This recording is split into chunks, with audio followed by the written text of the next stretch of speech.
मैं गुजरात अहमदाबाद से राजेश सहगल, आप लोगों का स्वागत है। अभी हम बात करेंगे जो अभी लोकसभा के 2024 के इलेक्शन हुए, उसमें एनडीए की करीब 290 के आसपास सीटें आई हैं और इंडिया गठबंधन की 235 230-35 के आसपास। तभी मतलब काफ़ी ज़बरदस्त इंडिया गठबंधन ने टक्कर दी है मोदी साहब को, क्योंकि हम मोदी साहब ही बोलेंगे, वो बीजेपी नहीं है, वो मोदी साहब की पार्टी है। क्योंकि आप अभी हालांकि उनकी बहुमति है फुल, ऐसी बात है, और प्राइम मिनिस्टर 99% तो वही बनेंगे, ऐसा फिलहाल तो वही है, क्योंकि उनके पास पूरे जितनी मेजोरिटी चाहिए उतना है। हालांकि नीतीश कुमार जी है, चंद्रबाबू नायडू है, उनका कुछ है, मतलब वो जो कहा उनको तो वो पोस्ट देंगे, उनके जो भी मेंबर ऑफ पार्लियामेंट होंगे वो तो ठीक है। लेकिन आप सोचिए साहब, अभी इनका बीजेपी का नारा था मोदी साहब का 400 पार। आप सोचिए साहब, 300 तक भी ये लोग नहीं पहुंच सके। तो ये जो नारा था, इनको कहीं ना कहीं इनका ईगो इनको हो गया, क्योंकि बहुत ये लोगों को जैसे नहीं बोलते जिसको अभिमान आ जाता है कि इनको ऐसा था बस हम ही हैं। इसके लिए बहुत सारे इनको प्रॉब्लम है। सबसे ज़्यादा इनको यूपी इनको सबसे ज़्यादा यूपी में जो अखिलेश जी ने बहुत ज़बरदस्त टक्कर दी।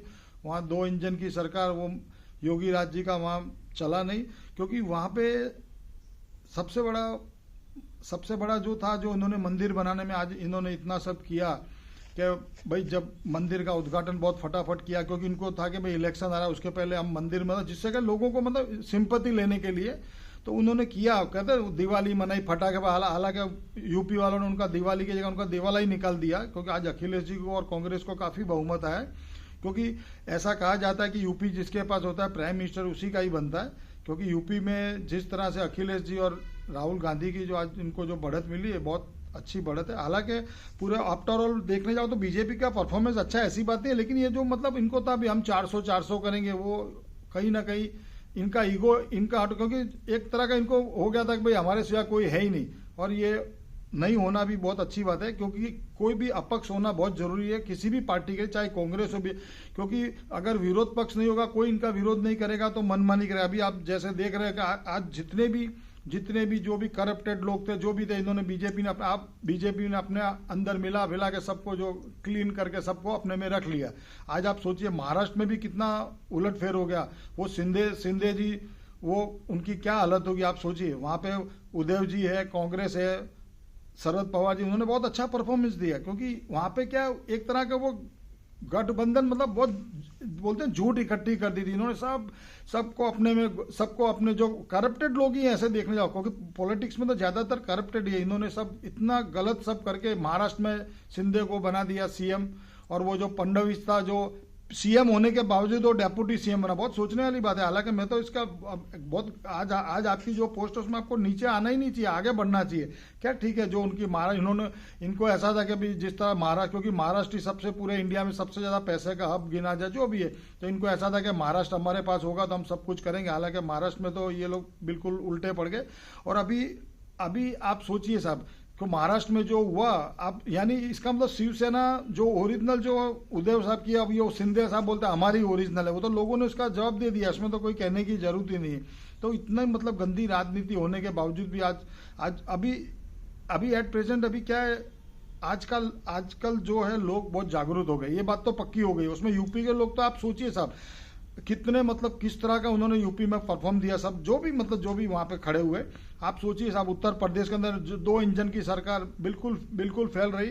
और इसमें इन्होंने वहां राम मंदिर का ही मुद्दा, चाहे मोदी साहब जहाँ वाराणसी के जो भी राम मंदिर के आसपास के ज्यादातर सब ये लोग सीटें वहां पे हार गए समझो। मोदी साहब भी, हालांकि मोदी साहब भी कोई इतनी बड़ी लीड से नहीं जीते हैं, तो ये भी एक बहुत बड़ा विषय है। और आप सोचिए, आप अमेठी के अंदर ये जो स्मृति ईरानी, आप अभी मैंने उनका वीडियो देखा था, वो मतलब इतनी थर्ड क्वालिटी की स्पीच दे रहे थे। वो बोलते कि अगर इंडिया गठबंधन आ गया तो ये मंदिर को वो कर देंगे, वहां पे वो मस्जिद बना देंगे। इस तरह का किस तरह का एकदम बेखुदा, एकदम गलत बातें कर दी। ये इस तरह थोड़ी किया, वो लोगों के अंदर आप इस तरह की तो बातें मत करो कम से कम, क्योंकि इनको अंदर से डर बैठ गया था कि ये अगर ये कांग्रेस वाले ये सब आ जाएंगे तो मंदिर, अरे भाई सुप्रीम कोर्ट का फैसला, इसमें कोई भी ये जो मंदिर बना है राम भगवान का मंदिर है, ठीक है, जो सुप्रीम कोर्ट ने फैसला दिया बिल्कुल सही बात है।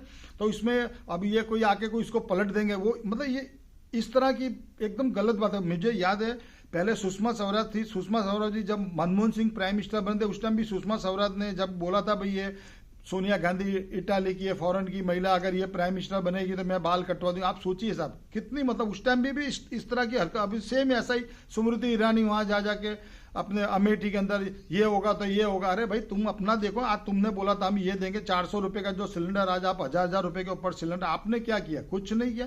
तभी तो आज लोगों ने इनको पछाड़ा, इनको ना एक तरह से देखने जाओ तो। आप सोचिए सब। अभी आप राजस्थान को ले लीजिए। अब राजस्थान में अभी थोड़े टाइम पहले ही विधानसभा के इलेक्शन हुए, यानी उन लोगों ने उसके सीएम को लाइक नहीं किया। अब वो वसुंधरा जी, आप इतनी कैपेबल लेडी साहब, इन्होंने उसको भी पीछे फेंक दिया साहब। आप सोचिए साहब, आज उस लेडी ने शायद अपना जो भी उनका खड़ा था, उनका लड़का था कि पता नहीं, जो मैं सुन रहा था वो खाली जीता है साहब, और वो किसी के प्रचार में नहीं किया। वसुंधरा जी इतनी वो कैपेबल लेडी जो वहां की एक्स सीएम अभी मतलब रह चुकी है, आपने उसको भी तजुर्बा नहीं दी, उसको भी साइड पे फेंक देता। आज ये इसका परिणाम है। इसका मतलब कि वहां पे राजस्थान में लाइक नहीं किया उसको, जो भी नया सीएम आया।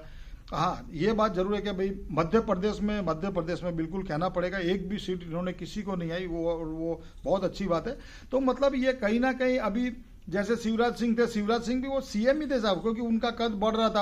अभी उनको लोकसभा में उनको ला दिया। अभी मैं तो समझ, जब सीएम की तो बहुत वैल्यू होती है। अभी लोकसभा में अगर चलो मोदी साहब सरकार बनाते, अगर उसको कोई पद भी दे दिया, अरे उसकी वैल्यू है, ठीक है भाई, मेंबर ऑफ पार्लियामेंट है उसकी, लेकिन सीएम की वैल्यू होती है। वो उनको वहां लोकसभा में लेके जाएंगे। देखो अभी क्या, अभी आप देखिए साहब। और अभी जैसे मोदी साहब ने अभी जो 1 तारीख को जब इलेक्शन था उसके पहले कौन सी वो गुफा में, आप सोचिए साहब। वो हम ये नहीं बोलते चलो अच्छी बात है, पर कम से कम जब आपके ऊपर अभी इलेक्शन 1 तारीख को होना, उसके पहले आप उसके कितने कैमरे लगाए, वो गुफा में जा रहे हैं, क्या कर रहे हैं। अरे साहब ये लोगों की ये one type of emotional blackmailing बोला जाएगा, इमोशनल ब्लैकमेलिंग किया करने की बात बोली जाएगी।